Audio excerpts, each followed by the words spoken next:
You ask Tiger to solve. This deals with linear equations with one unknown.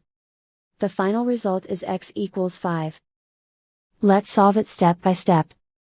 Simplify the expression. Expand the parentheses. Simplify the arithmetic.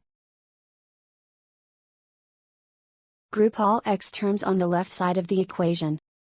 Subtract 6x from both sides. Group like terms. Simplify the arithmetic. Group like terms.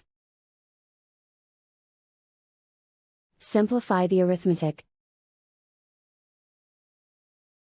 Group all constants on the right side of the equation. Add 15 to both sides. Simplify the arithmetic.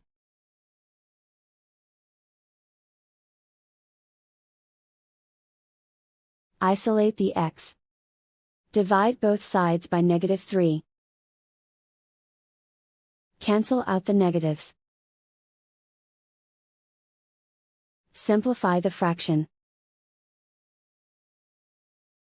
Cancel out the negatives.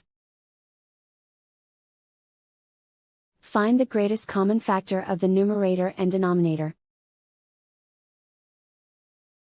Factor out and cancel the greatest common factor. And so the final result is x equals 5.